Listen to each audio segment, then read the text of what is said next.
Right, so I'll fold each of these in half. This isn't absolutely dry, but it's dry enough for my purpose.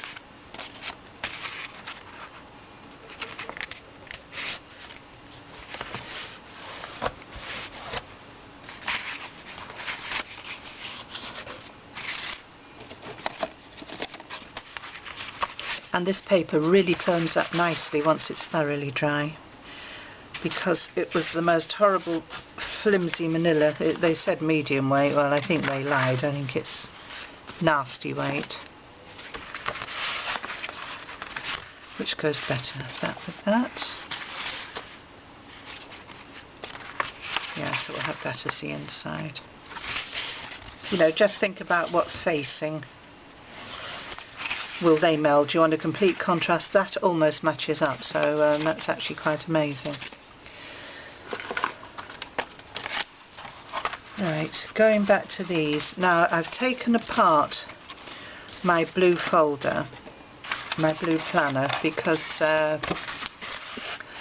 you'll want to see how I've put this together. Now you can see here I used a pale blue and I overstamped with a silver very, very lightly, exactly the same way, front and back. So these were my pages from before.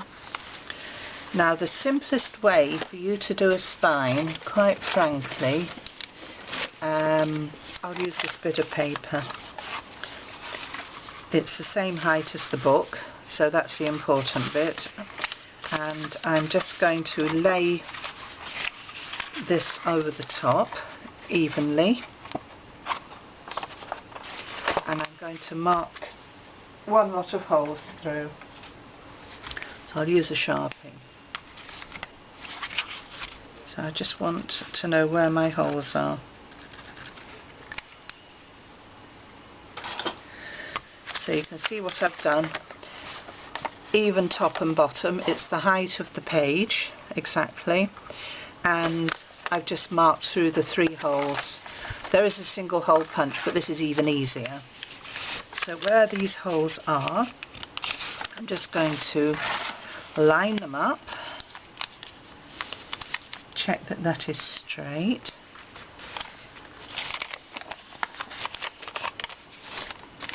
and that is going to be my stitch guide.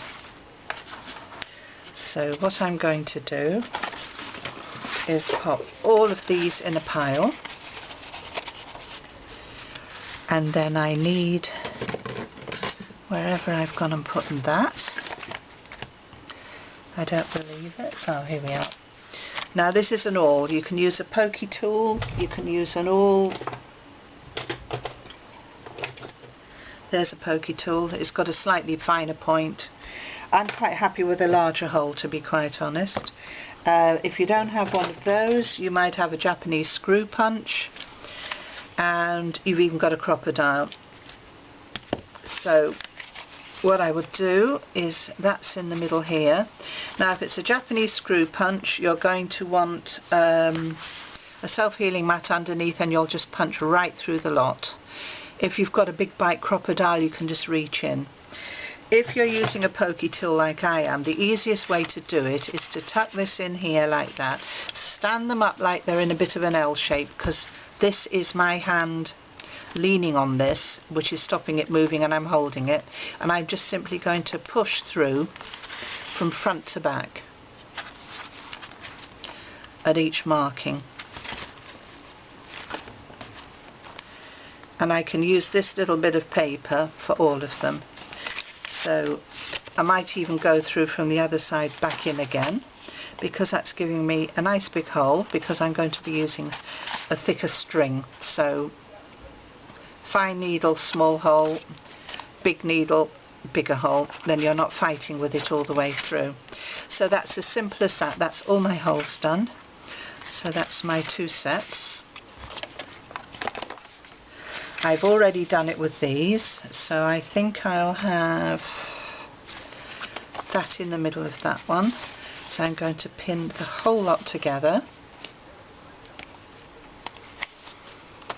and I'm going to have that in the middle of this one, and I'm going to pin all those together, only to stop them moving. because I'm going to show you how I did the cross stitch on the spine, because you're going to flip through from one side to the other, so you might even want to clip them here as well to make it easier for yourself. Okay, now where did I put the journal cover, which I just had in my hand, which has gone on the floor, of course. So there we are.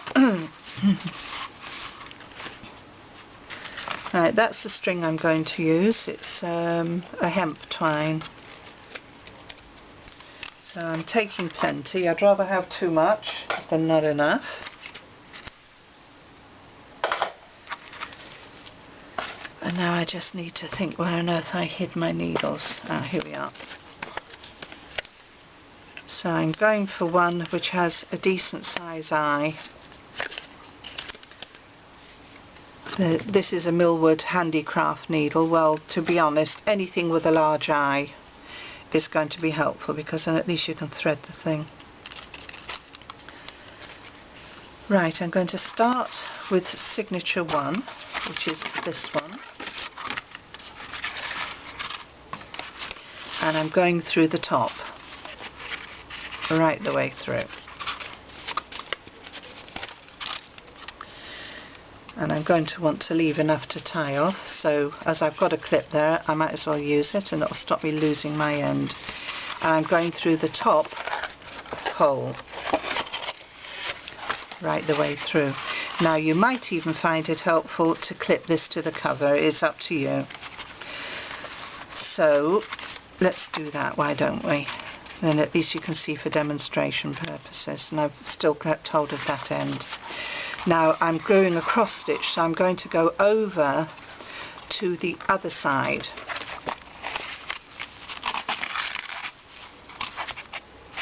And that's creating a diagonal. And I'm going to go up through the middle hole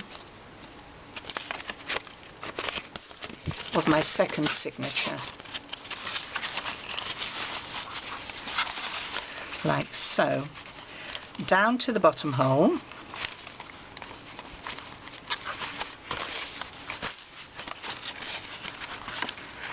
and into the bottom hole of that second signature.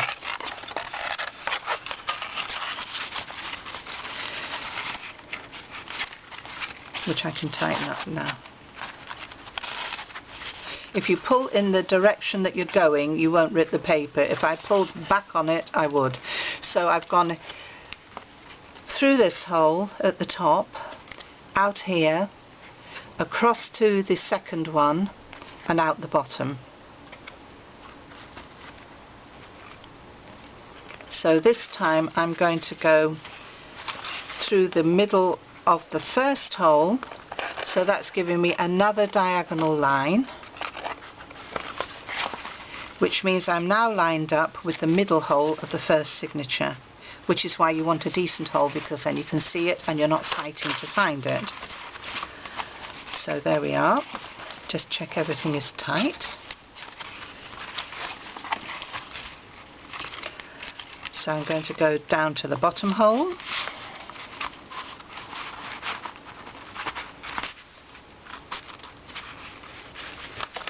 and the bottom hole of the signature.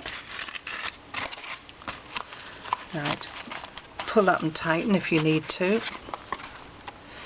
So you can see where we're going now. I'm now going to go to the second signature, the middle hole.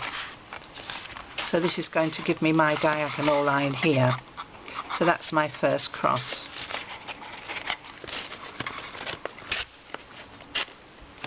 As you can see.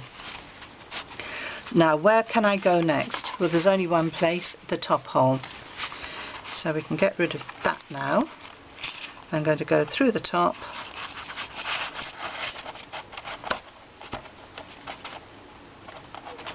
don't get your end trapped because you don't want that there as well, and through the top hole of the signature.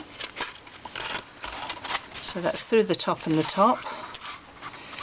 So that's now going to bring me back to the middle hole of the first signature. That's making my second cross. So There we are.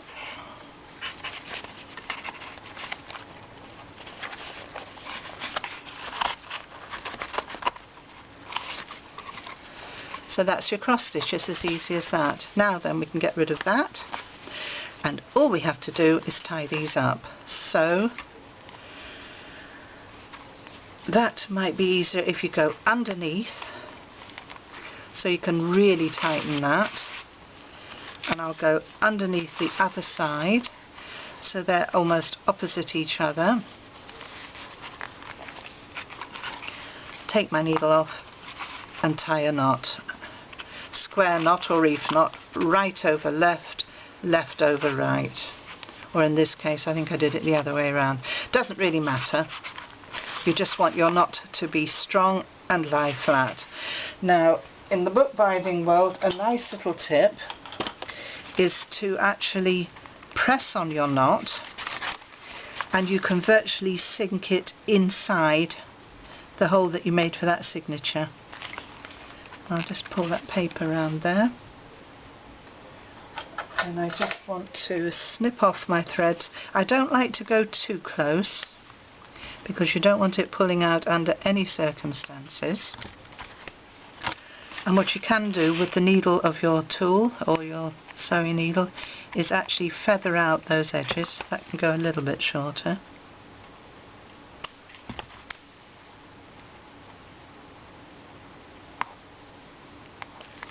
And if you want it to lay really flat, you could actually take a tiny, tiny little bit of glue on your finger.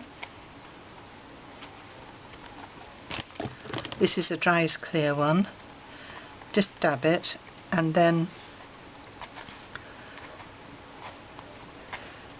stick it to the other bit of thread there like that, and there you are. It's beautifully tidy, tucked out the way. So that's it. So there's my nice fat little book. What I've done here, I simply made a hole with a hole punch and put an eyelet in it, tied around with the ribbon, left the knot on the outside, but I've sunk it a little bit into the eyelet, so I can either go that way round and tuck, or I can even go that way round and tuck, either or. So there you have it. Nice bit of cross stitch here. It just makes it a little bit more interesting.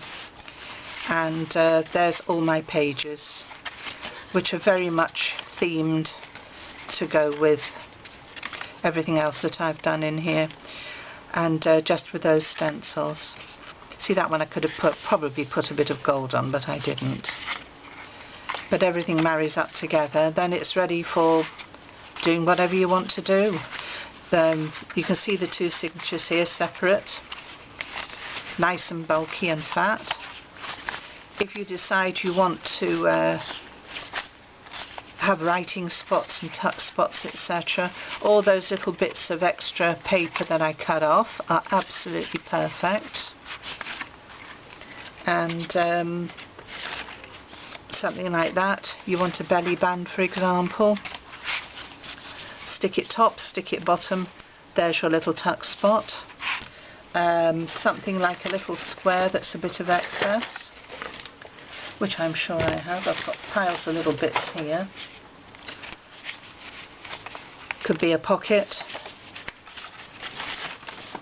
There's another piece I cut off. Could even go straight across.